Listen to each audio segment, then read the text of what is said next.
Halo, selamat pagi. Berjumpa lagi dengan Dokter Kristiawan, spesialis sehat. Di samping saya, tahu dong, ada Dokter Fajar, spesialis neuro.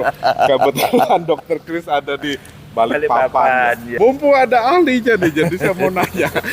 Tanda-tanda dini gitu, Dok. Ya. Kita kena stroke tuh bagaimana? Ya. Supaya kita selalu waspada kan gitu ya? Ya. Ya. Tanda-tanda atau gejala awal, gejala dini yang harus diperhatikan sebetulnya kita bisa melihat dari bahasa tubuh kita. Salah satunya yang paling gampang, orang itu ingatnya kan P3.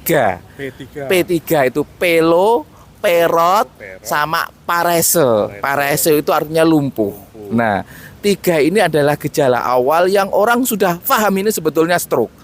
Tetapi yang harus diingat bukan P3 saja, Dok. Ada gejala lain yang orang mengiranya itu adalah sesuatu yang bukan stroke. Contoh misalnya di bidang THT juga adanya vertigo. Ya, orang pusing biasa ini. Sudah biasa kita beli obat warung. Nah, ternyata vertigonya sentral. Ternyata ada stroke di otak bagian belakang. Nah, ada juga gejala tiba-tiba sakit kepala mendadak. Sakit kepala mendadak. Iya. Ya, sakit kepalanya itu berbeda dengan keseharian. Pokoknya pengalaman pertama. Sesuatu yang pertama itu memang harus diperhatikan, Dok. Kemudian yang selain pusing, sakit kepala, muntah yang mendadak. Iya.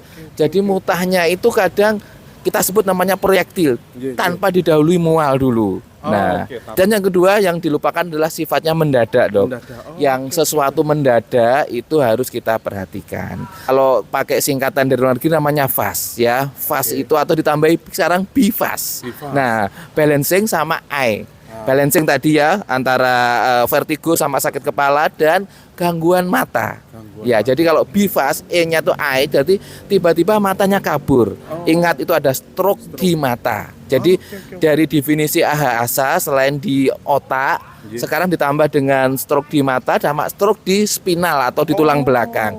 Definisinya diperluas, Dok. Nah, ini ada satu trik ini ya yang sudah saya share ke jutaan viewers itu, yaitu bagaimana kita bisa mendeteksi dengan satu gerakan yang itu bisa kita praktekkan. Kita begini ya, kita begini, kemudian tutup mata selama 30 detik. Ya. Kemudian setelah ini kita perhatikan gerakan tangan kita. Jika kita tetap seperti ini, insya Allah sehat walafiat. Tetapi apabila tangan kita itu tiba-tiba turun gini, otomatis sendiri ya lemesnya. Ini adalah parese yang sangat lemah atau yang tidak ketahuan, Dok. Namanya pronator drift. Pronator drift itu tangannya harusnya begini, tiba-tiba berbalik. Ya, itu ada kelemahan yang sangat lemah atau sangat ringan yang kadang orang tidak mengetahui. Atau yang kedua, ya kita tes saja begini, Dok. Arm sling namanya ya, jadi diputar. Ya, diputar. Untuk mengalihkan perhatian suruh berhitung 1 sampai 30 atau tutup mata. Nah, jika diputar begini, tiba-tiba salah satu tangannya itu lemah, jadi harusnya kan berduaan bareng.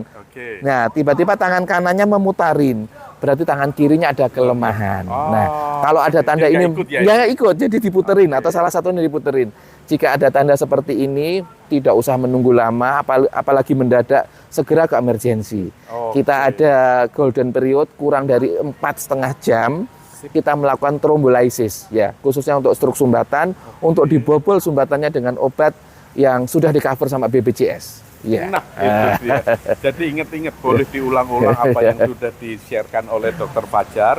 Kalau ini nanti kita ulang supaya teman-teman paham betul bagaimana kita mengenali gejala awal dari stroke. Dan yang paling penting golden period-nya adalah 4 jam, jangan sampai terlambat.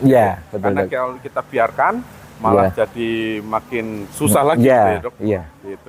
Dokter Fajar, terima kasih. Terima kasih, Dokter Kristiawan. Selalu, semoga Amin. Dengan keberadaan Dokter Fajar di Balikpapan bisa merawat pasien-pasien yang amin, Dok. Dokter juga sehat, bisa merawat pasien hati dan kepala leher juga.